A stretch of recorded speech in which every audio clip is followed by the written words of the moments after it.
Without wasting any more time, let's go on with the interview with His Excellency, Senator George Akume, who is the Minister of Special Duties and Intergovernmental Affairs and a chieftain of the All Progressive Congress. You're welcome to the morning show. Senator, let's get right into it. Are we expecting that come this time next week, the convention will have held, or do you foresee another delay? Well, thank you very much. I'll put it this way: this week, next week, this week on Saturday, we're going to have a convention. The convention has a lifespan. It started rightly with elections at the ward level. Or maybe before that, there was registration, revalidation of membership of our great party. We are over 42 million Nigerians registered for this flagstaff political party called the APC, All Progressive Congress.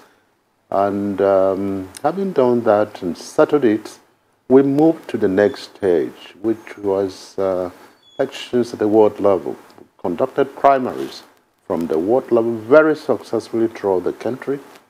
We took the next stage, which local government, we had local government congresses, and then we moved to the state, where similar exercise was also conducted.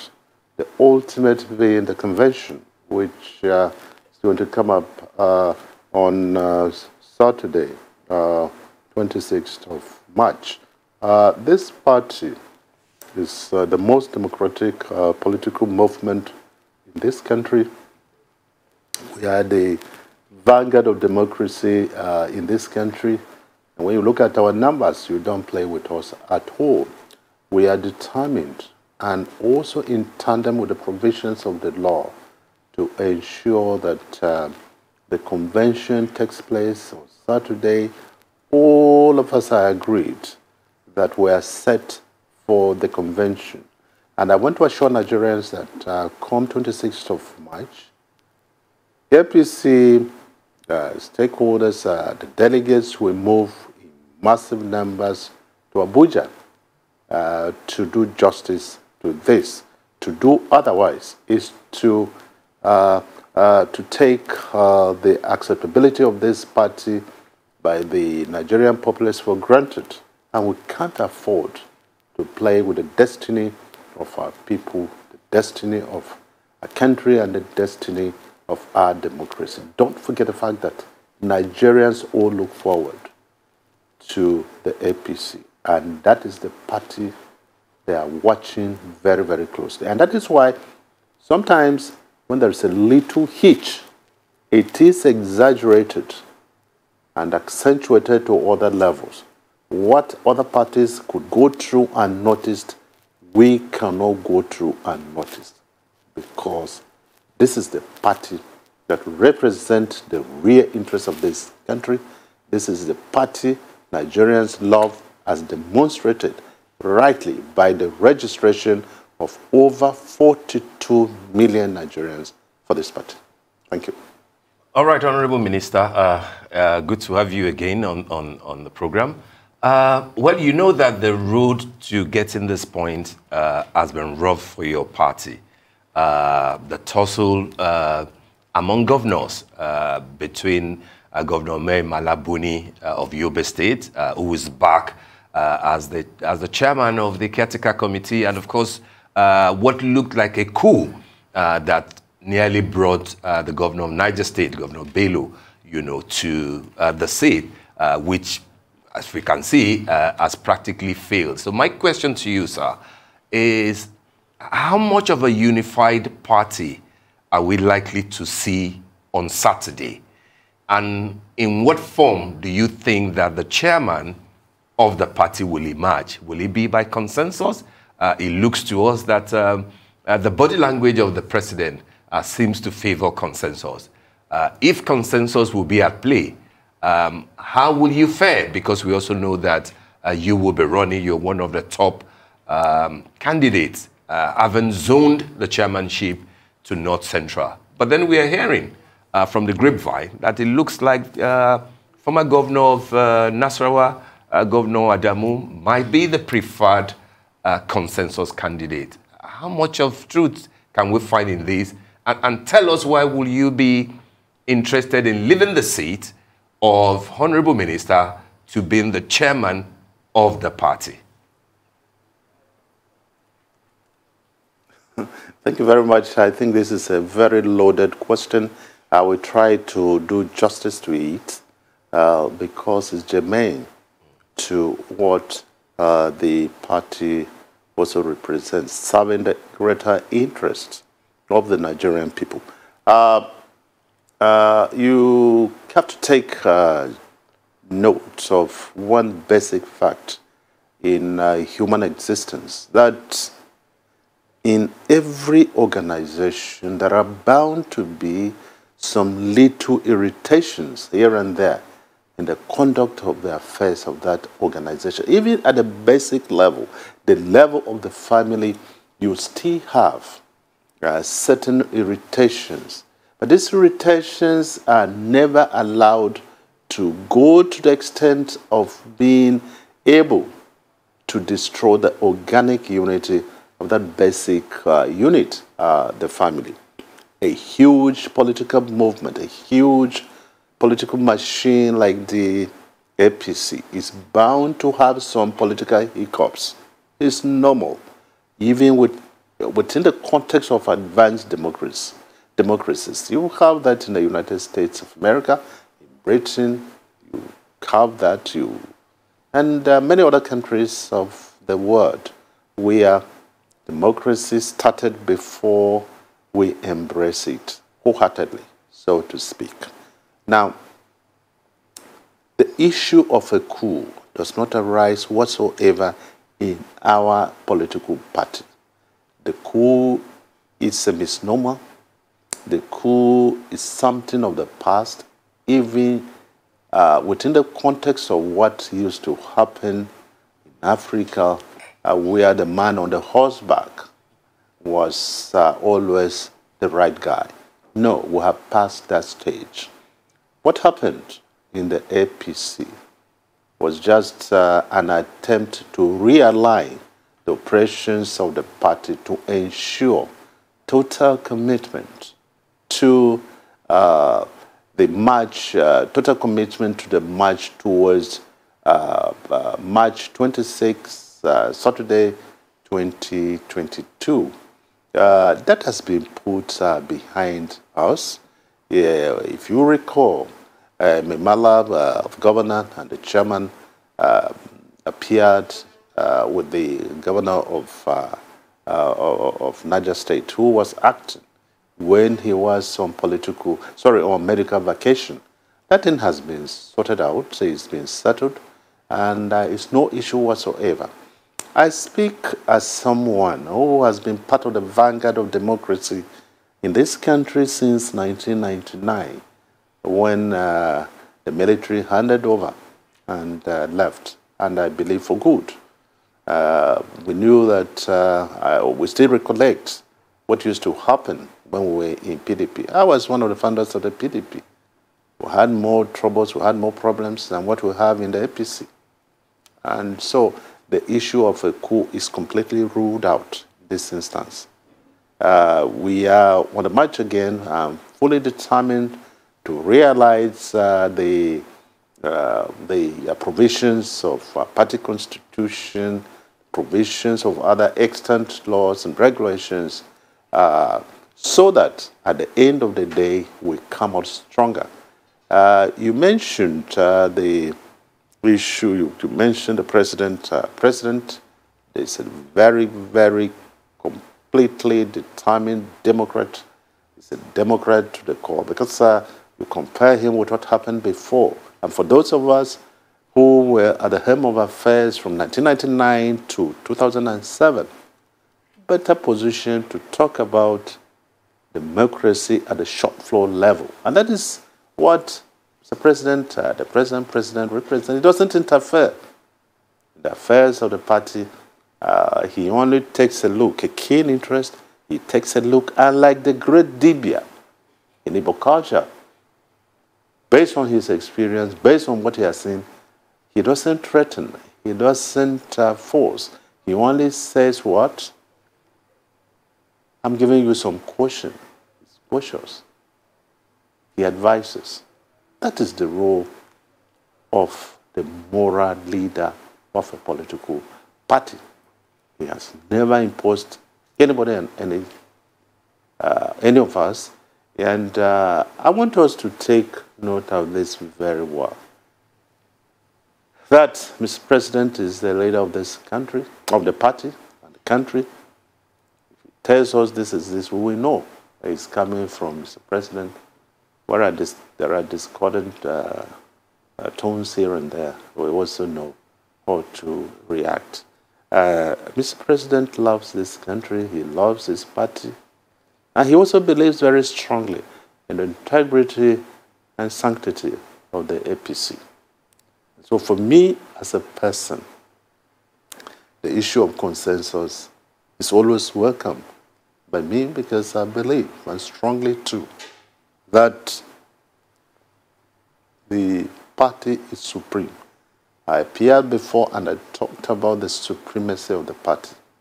I still hold on to that. And I said those of us who were privileged to provide the vanguard in 1999 when we returned to presidential democracy, in a very strong position to also offer advice. What we did was basically laying the foundation where democracy will be strengthened, deepened for the benefit of our country, because that is the preferred system of government. Those who are in today may not know the sacrifices that we made to be where we are today. And therefore, for me as a person, and I believe I'm speaking the mind of my supporters, and there are many who have endorsed me, the ordinary folks, the ordinary people of the APC, who see in me a great asset that could be utilized and deployed for the benefit of the common man, for the greater good, and above all, for the stability and prosperity of the party and our country. All right. If we were to change gears here, I would like your view on the deletion of Section 84, subsection 12 of the Electoral Act, which has been a subject of controversy lately. Some analysts have disagreed with the deletion. They say the Attorney General of the Federation has no statutory powers to delete a provision of an act of the National Assembly. Now, as a former minority leader of the Senate, could the National Assembly have done better with the bill before it was passed the first time? I'd like your analysis on it. Well, thank you. The National Assembly is one of the most respected democratic institutions in any democratic setup. The National Assembly in Nigeria has taken that responsibility, as solemn as it is, very, very seriously. And any time that a bill is placed before the National Assembly, it goes through a process of scrutiny, a process that ensures that due process is followed. The National Assembly believes strongly in the sanctity and integrity of the institution, because they believe, and rightly too, that to do otherwise is to destroy this very fundamental pillar of our democracy. This particular bill you're talking about, I understand, because I'm no longer there, but I was part of the National Assembly, just, yes. I was one-time minority leader, was a National Assembly from 2007 to 2019. 4 years, I served as minority leader. But generally, I have tremendous respect for the National Assembly, and Nigerians do so. Yes, we're politicians, there are politicians drawn from various segments of the Nigerian society, and the interests are always competing. The interests are varied and competing. And therefore, sometimes, certain things may happen which ought not to have happened. I do know that this bill went through substantially a normal process, and what I don't understand is how Section 84 finally made a landfall in that bill. Section 84 offends the provisions of the Constitution dealing with participation of political parties, civil servants, the politics of their country. I've spoken to very senior lawyers, some of them senior advocates, two of them former presidents of the Bar Association, and they believe that that particular section can be struck down in any court of law. We are the National Assembly, sorry to say, the National Assembly and the state legislature have the responsibility to make laws. Then the executive to implement, and the judiciary to determine, to adjudicate whether that is right or wrong. And I think that maybe through Printer's Devil, Section 84, with due respect, entered this very important legislation. There are other issues raised in that legislation. I don't want to talk on that because you have really harped on this particular issue of participation by political parties. I want to say that a very competent of law has interpreted this. It has taken a decision that says this is anti-constitution. It is unconstitutional and therefore not invalid. Which is the normal thing that when there's a conflict between the act of the National Assembly and the Constitution, that becomes not invalid. And in this case, we're talking about that particular section. And so I believe that the National Assembly will not feel bad about this because they have also sworn to preserve, protect the Constitution of the Federal Republic of Nigeria. So I believe this particular judgment has put to bed, has put to rest this contentious provision in the Electoral Act. Nigeria should take it as such so that we move forward. Thank you.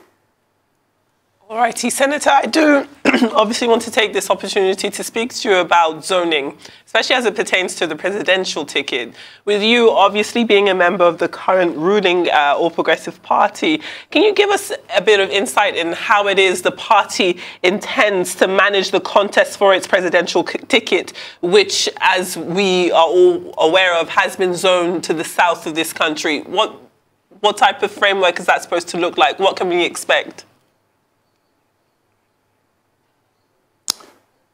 Well, zoning is an inevitable part of the political process, particularly an emerging democracy like ours.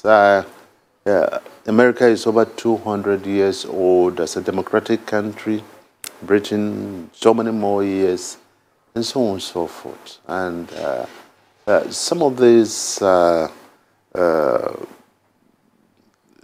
policies are put in place to ensure inclusion. They are expected to ensure the survival of institutions. In the United States, as old as it is, we hear about redistricting, we hear about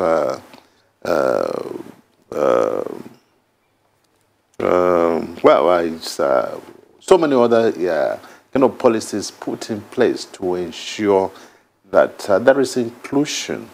And I recall, I always want to state this whenever I have the opportunity to do so, that in 1999, the issue of zoning came up.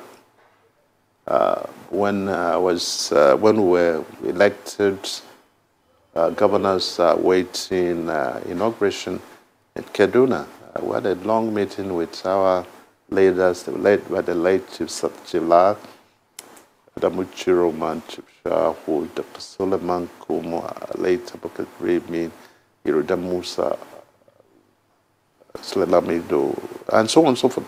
There were so many, you know, and this matter took about 5 hours. The issue of power shift, the issue of zoning, and finally we agreed. 4 years in the south, 4 in the north. So I always believe that this country is knowledgeable enough. It has benefited from a lot of experiences to be able to do what is right at all times for the benefit of our country. We love this country. All of us don't want to do anything that will put a lot of pressure and strain on this country, on its unity, on its territorial integrity.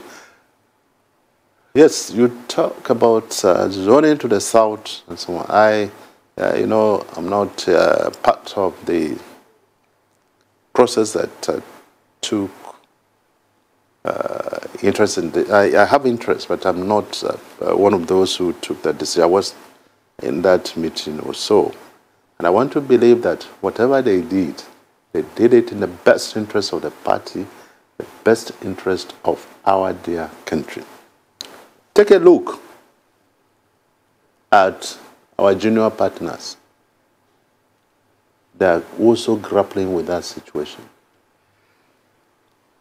They went to Dubai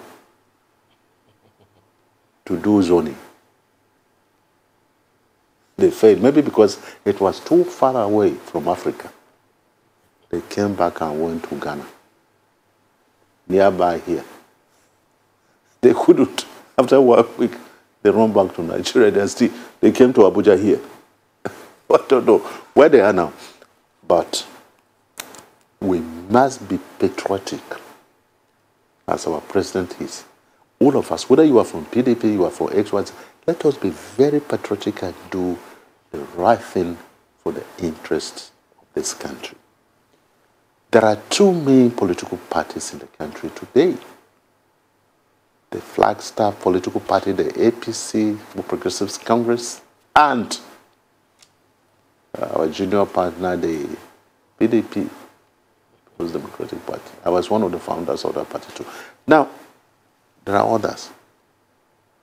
But Nigerians are interested in what APC does about zoning. APC has zoned national chairman to North Central Zone. I'm from that zone, and that's why I am also contesting, you know. And if the presidency is finally zoned to the south, you have said it has been zoned, I believe the south will sit down and know where it is supposed to go. And there shouldn't be any rancor with that whatsoever. If there's any problem, they will vote, they will do certain things, and then a decision will be taken which will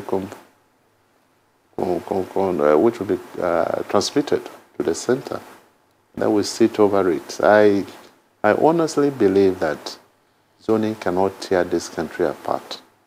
We should do the right thing, and all the political parties should do the right thing.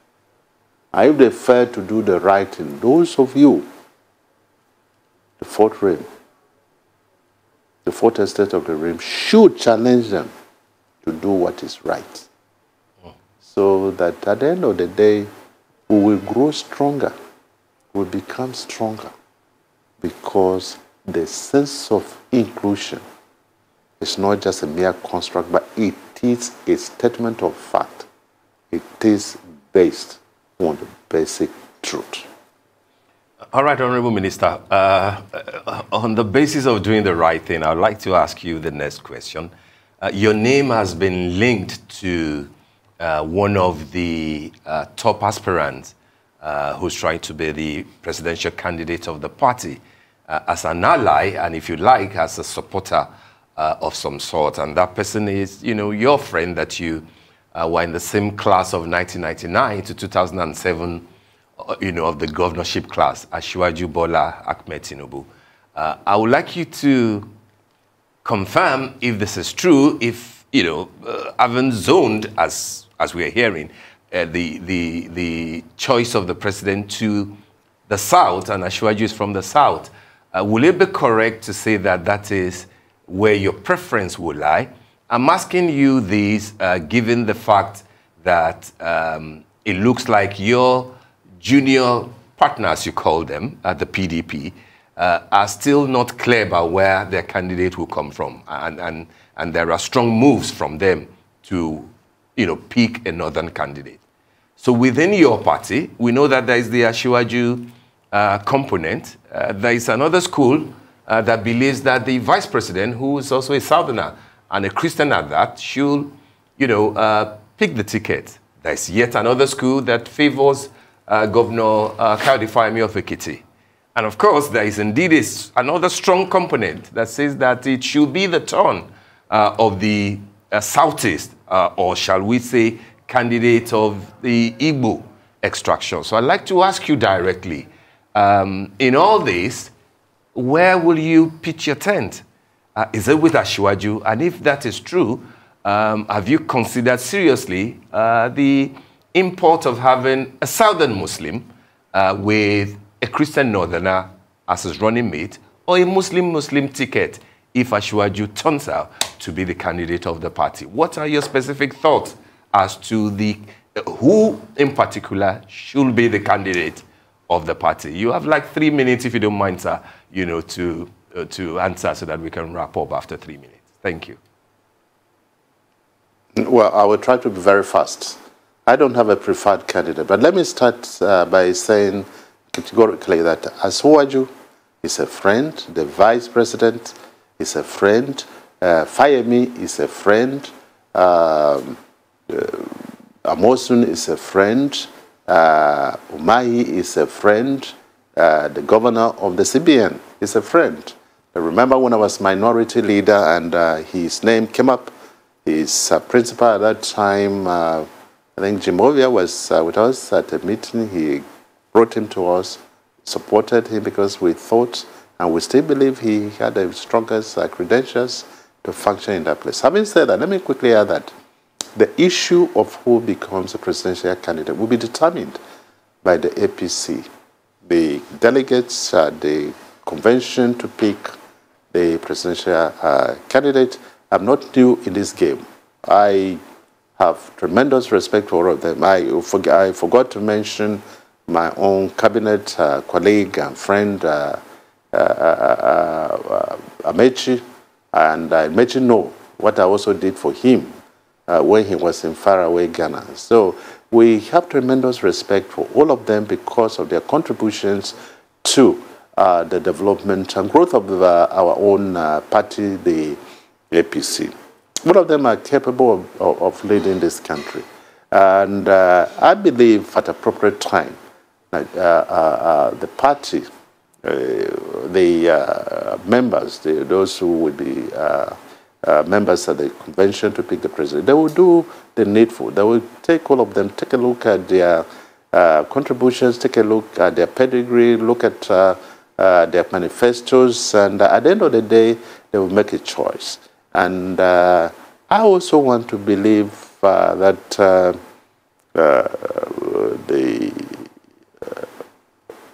head of the APC political family has a major say in this.